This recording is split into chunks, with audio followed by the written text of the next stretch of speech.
Hello friends, Ram Ram. कैसे हो आप सभी? उम्मीद करता हूं कि आप लोग अच्छे होंगे। आज मैं इस वीडियो में बात करने वाला हूं BSF head constable RO RM की न्यू भर्ती के बारे में, बीएसएफ एससीएम के बारे में। बीएसएफ एससीएम में किस किस पदों के लिए वैकेंसी आई है। तो इसमें आरओ रेडियो ऑपरेटर और रेडियो मैकेनिक की भर्ती है। इसमें जो है आपका योग्यता क्या मांगी गई है, सीटों की संख्या कितनी है, कौन कौन इसे फॉर्म को अप्लाई कर सकता है, एज लिमिट क्या बताई गई है, एज में किस किस को छूट दिया जाएगा, फॉर्म अप्लाई जो है कब से लेकर कब तक किए जाएंगे, और इसका जो है लास्ट डेट कब है, कौन कौन इसे फॉर्म को अप्लाई कर सकता है, सैलरी कितनी मिलने वाली है, और इसका ड्यूटी जो होता है क्या ड्यूटी है, इस रेडियो ऑपरेटर और रेडियो मैकेनिक का क्या ड्यूटी है, और ड्यूटी के मुताबिक सैलरी कितनी मिलेगी। ए टू जेड जानकारी इस वीडियो में देने वाला हूं, तो वीडियो को स्किप ना करें और वीडियो के अंत तक बने रहें ताकि आपको बीएसएफ एससीएम 1121 पदों की जो वैकेंसी आई है उसके बारे में संपूर्ण जानकारी मिल सके। तो सबसे पहले हम इसमें बात करते हैं कि इसमें पद मतलब पोस्ट, कितने पोस्ट की वैकेंसी आई है। तो 1121 पदों की वैकेंसी आई है, जिसमें पोस्ट नेम की बात करूँ तो रेडियो ऑपरेटर आरओ और रेडियो मैकेनिक आरएम की भर्ती है बीएसएफ एससीएम में। इसमें हम बात करते हैं कौन कौन फॉर्म को अप्लाई कर सकता है। तो इसमें फॉर्म अप्लाई करने के लिए ऑल इंडिया किसी भी आप स्टेट के हैं, मेल और फीमेल दोनों इसमें फॉर्म को अप्लाई कर सकता है।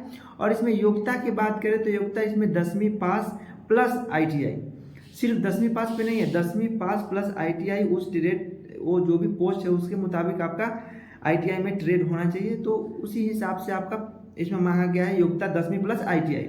अगर आप 12वीं से करते हैं तो 12वीं से भी आप फॉर्म को अप्लाई कर सकते हैं, लेकिन इसमें आपका फिजिक्स केमिस्ट्री मैथ सब्जेक्ट होनी चाहिए। 12वीं में फिजिक्स केमिस्ट्री मैथ होनी चाहिए। उसके बाद बात करते हैं आरओ का हो गया। आरओ और आरएम दोनों का सेम ही क्वालिफिकेशन मांगा गया है, दोनों का सेम ही है। अब इसमें बात करते हैं एज लिमिट क्या मांगी गई है। तो एज लिमिट जो मांगी गई है, मिनिमम जो मांगी गई है 18 वर्ष और मैक्सिमम 25 वर्ष।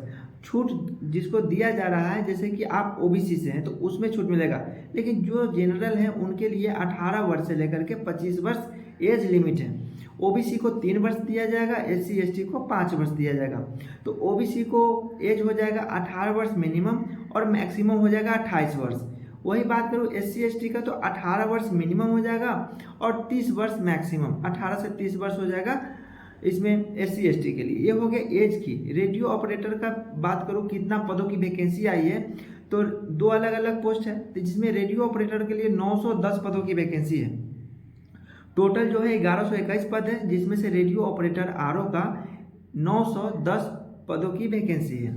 इसमें रेडियो ऑपरेटर में जो मांगी गई है योग्यता, अगर आप 12वीं पास से अप्लाई करना चाहते हैं तो आप पीसीएम होना चाहिए फिजिक्स केमिस्ट्री मैथ, वो भी आपको उसमें 60% अंक प्राप्त होना चाहिए। 60% अंक आपके पास है अगर आप फिजिक्स केमिस्ट्री मैथ से आप 12वीं पास हैं, तब आप इसमें पास अप्लाई कर सकते हैं। अगर नहीं आप 10वीं पे अप्लाई करना चाहते हैं तो 10वीं पास प्लस आईटीआई का भी डिग्री होनी चाहिए, तभी आप आरओ में अप्लाई कर सकते हैं। अब आता है रेडियो मैकेनिक कितने पदों के लिए वैकेंसी है। 1121 में से रेडियो मैकेनिक का कितना है, तो इसमें जो है 211 पद है। रेडियो मैकेनिक में 211, रेडियो ऑपरेटर में 910। तो इसमें जो है 211 पदों में इसमें भी योग्यता जो मांगी गई है 12वीं पास हैं, वो भी फिजिक्स केमिस्ट्री मैथ से 60% अंक के साथ, तभी आप इसमें फॉर्म को अप्लाई कर सकते हैं रेडियो मैकेनिक में। अगर आप 10वीं से चाहते हैं तो सेम उसी प्रकार से इसमें भी है, 10वीं प्लस आईटीआई होनी चाहिए, तभी आप इसमें फॉर्म को अप्लाई कर सकते हैं। अगर आप सिर्फ 10वीं पास है तो इसमें फॉर्म को अप्लाई नहीं कर सकते हैं, 10वीं के साथ साथ आईटीआई होनी चाहिए। अब हम बात करते हैं सिलेक्शन प्रोसेस की। सिलेक्शन प्रोसेस क्या होने वाली है इसमें, तो इसमें जो है सिलेक्शन प्रोसेस में आपका फिजिकल होगा, रिटन टेस्ट होगा, डॉक्यूमेंट वेरिफिकेशन होगा और मेडिकल होगा। तो हर एक टॉपिक को लेकर ये वीडियो लाया हूँ, तो बारीकी से हर एक टॉपिक के बारे में बताने वाला हूँ, चाहे रिटन हो, फिजिकल हो, डॉक्यूमेंट वेरिफिकेशन हो, मेडिकल हो, हर एक वीडियो के हर एक टॉपिक के बारे में बताऊँगा। वीडियो को स्किप ना करें और आगे वीडियो में बने रहें। तो सबसे पहले हम बात करते हैं फिजिकल की। फिजिकल इसमें क्या होने वाली है, तो हाइट के लिए जो मेल के लिए हाइट जो मांगा गया है वो है 168 सेंटीमीटर हाइट होनी चाहिए मेल के लिए। वही फीमेल में हाइट की बात करूँ तो 157 सेंटीमीटर हाइट होनी चाहिए फीमेल में। जिसके लिए छूट है उसको अलग से छूट दिया जाएगा। जो जनरल हाइट है मैं वो बात कर रहा हूँ, मेल के लिए 168 सेंटीमीटर और फीमेल के लिए 157 सेंटीमीटर। उसके बाद आता है चेस्ट। मेल के लिए जो है जनरल 80 से लेकर के 85 सेंटीमीटर। 80 सेंटीमीटर नॉर्मल है, 5 सेंटीमीटर का फैलाव होना चाहिए। 80 से 85 सेंटीमीटर चेस्ट मांगा गया है। और जिसको छूट दिया गया है रिजर्व कैटेगरी, उनको लिए अलग से एसटी को छूट दिया गया है, तो उनको जिसको ऑथराइज है छूट का उसको मिलेगा छूट। जैसे एसटी के लिए छूट है और हाइट में भी छूट है, तो वो अलग है। फीमेल की बात करूँ तो फीमेल में चेस्ट का माप नहीं होता। अब बात करते हैं रनिंग कितना लिया जा रहा है मेल के लिए और फीमेल के लिए। तो मेल में जो रनिंग मांगा जा रहा है 1.6 किलोमीटर की रनिंग कराई जाएगी आपकी। समय जो दिया जाएगा 6.5 मिनट का समय दिया जाएगा 1600 मीटर का रनिंग के लिए, मेल के लिए। अब हम बात करते हैं फीमेल में रनिंग कितना होगा, तो 800 मीटर का रनिंग कराया जाएगा फीमेल में। और इसमें जो समय दिया जा रहा है 4 मिनट का समय दिया जाएगा फीमेल में 800 मीटर को रनिंग के लिए।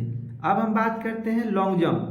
लॉन्ग जंप जो है आपका मेल के लिए है 11 फीट का लॉन्ग जंप कराया जाएगा। 3 चांस दिया जाएगा। अगर आप एक चांस में नहीं, अगर वो उसमें सफल हो रहे हैं तो दूसरा चांस दिएगा, दूसरा में सफल नहीं हो रहे तो तीसरा चांस देगा। अगर उसमें भी सफल नहीं हो तब आपको बाहर कर दिया जाएगा। ये है इसमें लॉन्ग जंप मेल के लिए 11 फीट का। फीमेल की बात करूँ तो 9 फीट का फीमेल के लिए लॉन्ग जंप है। सेम उसी प्रकार से फीमेल में भी चांस दिया जाएगा, 3 चांस दिया जाएगा। अब हम बात करते हैं हाई जंप की। हाई जंप कितना मांगा गया है, तो 3.5 फीट का हाई जंप, 3.5 फीट का हाई जंप मांगा गया है। इसमें भी आपको 3 चांस दिया जाएगा मेल के लिए।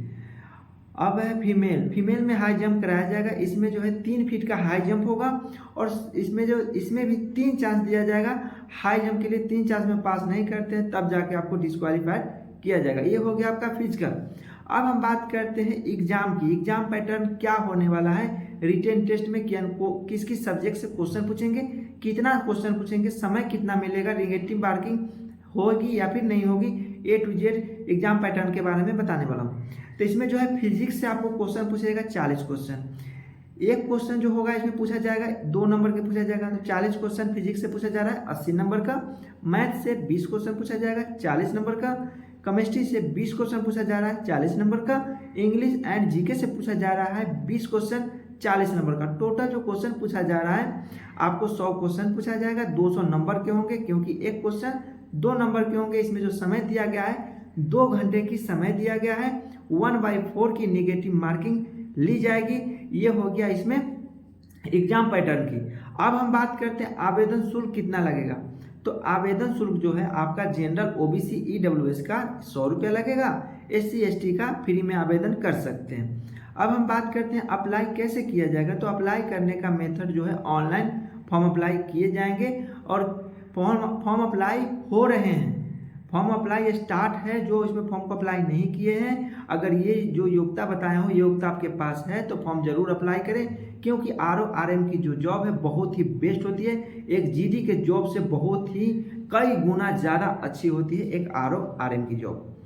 अब हम बात करते हैं BSF का जो नोटिफिकेशन आया था, ऑफिशियल नोटिफिकेशन, ये कब आया था। तो BSF का official notification RO RM SCM के लिए जो नोटिफिकेशन आया था 13 अगस्त 2025 को इसका नोटिफिकेशन आ गया था। और इसका फॉर्म अप्लाई डेट की बात करूं तो 24 अगस्त से इसमें फॉर्म अप्लाई शुरू हो चुके हैं। 24 अगस्त से इसमें फॉर्म भरे जा रहे हैं। जो भी इसमें फॉर्म को भरना चाहते हैं भर सकते हैं। इसका जो लास्ट डेट है 23 सितंबर तक इसमें अप्लाई किए जाएंगे। 24 अगस्त से लेकर के 23 सितंबर तक इसमें फॉर्म को भर सकते हैं। ये हो गया इसमें फॉर्म अप्लाई डेट कब से लेकर कब तक होगा, इसमें अभी फॉर्म अप्लाई चल रहे हैं, आप भर सकते हैं। सैलरी की बात करूं तो सैलरी इसमें अच्छी खासी है। बेसिक सैलरी आपका जो शुरुआत होगी 25,500 से स्टार्ट होगी, क्योंकि एक हेड कांस्टेबल की जॉब है। ये एक GD की जॉब नहीं है कि 21,700 से स्टार्ट होगा। ये एक हेड कांस्टेबल की जॉब है, तो 25,500 से स्टार्ट होगी। 81,100 तक इसका सैलरी जाएगी। जो अलग से सैलरी बनेगी, इसमें अलग से जो भत्ते लगेंगे वो अलग से होंगे। जैसे कि इसमें चारे लगेंगे, TA लगेंगे, DA लगेंगे, राशन मनी लगेंगे, रिस्क अलाउंस लगेंगे। ऐसे बहुत सारे अलग अलग प्रकार के भत्ते दिए जाएंगे। अगर वो सब भत्ते अगर ऐड कर लेते हैं ट्रेनिंग के बाद तो आपका सैलरी 55,000 से प्लस ही बनेगी। 55,000 से कम सैलरी देखने को नहीं मिलेगी, क्योंकि इसका जो होता है जॉब थोड़ा रिस्क वाला है, तो सैलरी भी अच्छी खासी मिलेगी। और ऊपर से ये हेड कांस्टेबल की पोस्ट है। ये हो गया इसमें सैलरी की। अब हम इसमें बात करते हैं, आपका रिटन टेस्ट के बारे में बता दिया, इसमें आपका फिजिकल के बारे में बता दिया। अब आता है डॉक्यूमेंट वेरिफिकेशन क्या होगी। तो डॉक्यूमेंट वेरिफिकेशन जैसे आप फॉर्म अप्लाई करते हैं तो उस समय जो आपका डॉक्यूमेंट फॉर्म अप्लाई करते समय लगता है सेम वही डॉक्यूमेंट आपका डॉक्यूमेंट वेरिफिकेशन में होगी। ऐसे भी आपका जब ज्वाइनिंग होता है तो उस समय ज्वाइनिंग लेटर में आपका फुल डिटेल दिया रहता है कौन कौन से डॉक्यूमेंट आपको डॉक्यूमेंट वेरिफिकेशन में ले जानी है, तो उसमें से भी देख करके आप बनवा लेंगे से कौन कौन रिक्वायरमेंट मांगा गया है आपका वेरिफिकेशन के लिए। तो इसमें जो है आपका फॉर्म अप्लाई करते समय आपके पास आधार कार्ड होने चाहिए डॉक्यूमेंट, उसके बाद जो है आपके पास रजिस्टर्ड मोबाइल नंबर होना चाहिए, पासपोर्ट साइज फोटो होना चाहिए, ईमेल आईडी होनी चाहिए, और जिस पोस्ट के लिए फॉर्म अप्लाई करें, जैसे कि आप तो RO/RM के लिए अप्लाई करें तो आपको 12वीं पास हैं तो 60% के साथ तो आपको 12वीं की सर्टिफिकेट है होनी चाहिए। अगर 10वीं से अप्लाई कर रहे हैं तो 10वीं की सर्टिफिकेट और ITI की सर्टिफिकेट होनी चाहिए। उसके बाद परमानेंट रेसिडेंस सर्टिफिकेट होनी चाहिए, सिग्नेचर की जरूरत पड़ेगी, और इसमें जो होता है जिसके लिए ऑथराइज है, जिसके लिए ज़रूरत है कास्ट सर्टिफिकेट की, तो उसके लिए कास्ट सर्टिफिकेट लगेगी, रेसिडेंस सर्टिफिकेट लगे। इतने सारा डॉक्यूमेंट आपके पास है तो आप आराम से फॉर्म को अप्लाई कर सकते हैं। फॉर्म अप्लाई शुरू है। ये हो गया डॉक्यूमेंट का। तो ये सेम डॉक्यूमेंट जो है आपका डॉक्यूमेंट वेरिफिकेशन में चेक किया जाएगा, और 1-2 इसमें ऐड होगा तो वो आपके ज्वाइनिंग लेटर में लिखा होगा, उसी हिसाब से आप बनवा लेंगे। अब हम बात करते हैं इसमें ये हो गया डॉक्यूमेंट। मेडिकल अगला जो आता है, मेन जो बात है मेडिकल का। ऐसे तो मेन होता है रिटन में अगर ज़्यादा नंबर लेके आ गए हैं आप, अच्छा नंबर ला चुके हैं तो आपके लिए दूसरा जो इम्पोर्टेंट है मेडिकल में अगर आप पास कर गए तो आपको कोई भी टेंशन नहीं है, क्योंकि मेडिकल में ज़्यादातर बच्चे मेडिकल में चढ़ते हैं। क्यों चढ़ते हैं? क्योंकि ज़्यादातर आँख का प्रॉब्लम ज़्यादा होता है। अगर आँख ठीक है तो उसको कान से सुनाई कम देता है, कान ठीक है तो उसका कान जो होता है गंदगी भरा होता है, या फिर उसका जो होता है पैर फ्लैट फुट होता है।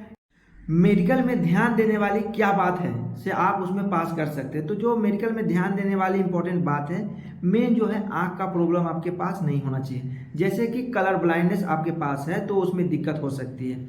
तो उसमें क्या होता है, आपको कहीं एक जगह खड़ा करा दिया जाता है और कुछ दूर पे आपको बोर्ड पे या फिर वो पेपर जो होता है उसमें लिखा रहता है अंक शब्द ऐसे रहता है। आपको कोई भी स्टिक से पूछा जाएगा कि ये कौन सा शब्द है, कौन सा अंक है, तो आपको बताना है। उसके बाद फिर आपको टेबल के पास बुलाया जाएगा, उस पर आपको एक पेज रहेगा किताब की तरह, उस पेज में लिखा रहेगा, उसमें बारीकी बारीकी धुंधला धुंधला टाइप का उस पेज रहेगा, उसमें अंक लिखा रहता है। तो उसको आपको देखना है। आपसे पूछेगा से इसमें कौन सा अंक है, जैसे कि उसमें रहेगा 32, 30, 10, 1, 2, 5 ऐसे करके शब्द रहेगा, तो उसको आपको पढ़ना है। अंक रहेगा तो उसको आपको बताना है से कौन सा अंक है, कौन सा डिजिट है, तो ये आपको से पूछेगा। उसके बाद उसमें आपसे पूछेगा जैसे कि आपको बोलेगा से इसमें रास्ता बना हो, गोल गोल टाइप का आपका रास्ता रहेगा, उसमें एक तरफ इन करने का रहेगा, दूसरा तरफ एग्जिस्ट करने का रहेगा। जैसे कि मेरा मेडिकल हुआ था उस हिसाब से मैं आपको बता रहा हूँ। तो उसमें जो है एक तरफ से उंगली रख करके उसमें इन करना है और लास्ट भी उसी उंगली से करना है। अगर उसमें गलती करते हैं तो आपको उसी समय रीमेडिकल कर दिया जाएगा, अगले बार कहीं टाइम दे करके आपको बुलाया जाएगा रीमेडिकल के लिए। तो वो सब ध्यान देने बात है। आप अगर बाजार से वो सब मंगा सकते हैं, आप खुद से उसके लिए रिवीजन कर सकते हैं मेडिकल से पहले, आप आराम से पास कर जाएंगे, उसके लिए कोई टेंशन नहीं है। तो उसके लिए पहले आपको मेहनत करना होगा। बाहर में आपको जैसे सिविल में आपको वो सब चीज़ मिल जाएगा, मेडिकल में जो पूछा जाता है, जो वो किताब रहता है धुंधला धुंधला टाइप का जो अंक लिखा रहता है, वो सब आप मंगा करके आप खुद से प्रैक्टिस कर सकते हैं। तो ये हो गया तो आँख का। अब कान में जो इंपॉर्टेंट पॉइंट है, जैसे कि आपका कान का चदरा फटा हुआ है या फिर कान में गंदगी भरा हुआ है, तो गंदगी को आप पहले साफ करा के जाएं, क्योंकि उस समय आपका कान को बारीकी से देखा जाता है से ये कैसा इसमें इसका जो है कान का कंडीशन कैसा है। तो अगर आप गंदगी भरे हैं तो गंदगी भरा हुआ आपके कान में, तो उसी समय आप समझ जाएगा से ये जवान जो है फिट नहीं है। तो कान का जांच आपका किया जाएगा से कान का चदरा फटा तो नहीं है, कान साफ है। उसके बाद देखा जाएगा आपका जो होता है ब्लड जांच होगा, यूरिन जांच होगा, एक्सरे होगा, और इसमें जो होता है आपका पैर देखा जाएगा, पैर कोई टेढ़ा नहीं है, जैसे घुटना है तो आपस में सटा तो नहीं है। अगर घुटना हटा हुआ है तो ज़्यादा तो हटा नहीं हुआ है, क्योंकि आपका घुटना सटा रहेगा तो आप दौड़ नहीं पाएंगे, ट्रेनिंग नहीं कर पाएंगे, ड्यूटी नहीं कर पाएंगे। तो घुटना आपस में सटना नहीं चाहिए। अगर आपका घुटना आपस में सट रहा है तो उसको भी आप ठीक कर सकते हैं, उसके लिए भी बहुत ट्रिक है। तो आपका अगर घुटना सट रहा है तो आप कमेंट में बताएं कि मेरा घुटना सट रहा है, तो मैं उसके बारे में बताऊंगा उसका उपाय कैसे उसको हम ठीक कर सकते हैं। उसके लिए भी टाइम लगेगा लेकिन ठीक हो जाएगा। लेकिन ठीक मतलब पूरा ठीक नहीं होगा, लेकिन पास करने के लिए तो ठीक हो ही जाएगा। आपस में तो जो सट रहा है पहले से वो तो नहीं सटेगा, थोड़ा सा उसमें गैप हो जाएगा। तो ये हो गया इसमें घुटना का। उसके बाद पैर की निचली भाग जो होता है, पैर के नीचे का स्थान, उसमें जो होता है बहुत का होता है गैप रहता है और बहुत का होता है एकदम फ्लैट रहता है। तो जिसका फ्लैट रहता है उसको दिक्कत हो सकती है। थोड़ा गैप जिसका है उसमें पैर के नीचे, उसके लिए कोई दिक्कत नहीं है। फ्लैट जिसका है उसको दिक्कत होने वाली है। तो ये इसमें देखा जाता है। और हाथ में क्या देखा जाता है, अगर आपका ये जो हाथ है ये टेढ़ा है, ये एक सही तरीका से सीधाई में नहीं है, अगर थोड़ा ऊपर नीचे निकला हुआ है तो उसमें भी आपको रीमेडिकल कर सकता है। डायरेक्ट तो आपको अनफिट नहीं कर सकता है, रीमेडिकल कर सकता है, रिमार्क देकर आपको अगली बार मेडिकल के लिए बुला सकता है। तो ये सब आपका चेक किया जाएगा। जो अगर आपको दिक्कत है, चाहे आपको प्राइवेट पार्ट से रिलेटेड कोई भी दिक्कत है, तो आप ज़रूर कमेंट करें, मैं उसका उपाय बताऊंगा क्या करने से आपको ठीक हो सकती है। अगर आप टैटू बनाए हुए हैं तो भी आपको दिक्कत हो सकती है। आप टैटू अगर बनाए हैं तो हटवा लें, अगर चाहते हैं बनाना तो मत बनाएं, क्योंकि टैटू बिल्कुल भी पसंद नहीं किया जाता है, चाहे वो BSF SCM हो, SSC GD हो या फिर अर्धसैनिक का कोई भी बल हो। टैटू आप बनाए हुए हैं तो उसमें दिक्कत आ सकती है, अगर नहीं बनाए हैं तो बनाने का कोशिश भी ना करें अगर इसमें जॉब लेना है तो। ये हो गया मेडिकल में जो भी इम्पोर्टेंट बात पर ध्यान देने वाला था वो यही था। अगर इस सब पर ध्यान दे दिए तो आप आराम से मेडिकल पास कर सकते हैं। अगर एग्जाम में अच्छा नंबर लाते हैं तो आपको कोई भी जॉब करने से नहीं रोक सकता, आप आराम से जॉब ले सकते हैं। वीडियो कैसा लगा कमेंट में जरूर बताएं। अगर आपको इससे ज़्यादा जानकारी चाहिए तो आप इसके ऑफिशियल नोटिफिकेशन पढ़ सकते हैं ऑफिशियल वेबसाइट पे जाके, क्योंकि इसका ऑफिशियल नोटिफिकेशन आ चुका है बहुत पहले। अभी तो इसका फॉर्म अप्लाई भी स्टार्ट हो चुका है, अभी इसका फॉर्म अप्लाई हो रहा है ऑनलाइन। तो इसमें जो है आप फॉर्म अप्लाई करने से पहले एक बार जरूर इसका नोटिफिकेशन खुद से पढ़ें, उसके बाद ही फॉर्म को अप्लाई करें। वीडियो कैसा लगा कमेंट में जरूर बताएं। अच्छा लगे तो वीडियो को लाइक करें, वीडियो को ज़्यादा से ज़्यादा शेयर करें, ताकि जो भी इसके बारे में नहीं जानता आपका दोस्त, वो भी इसके बारे में जानकारी मिल जाए और वो भी फॉर्म को अप्लाई कर सके। फिर मिलते हैं नेक्स्ट वीडियो में नए टॉपिक के साथ। तब तक के लिए जय हिंद, जय भारत।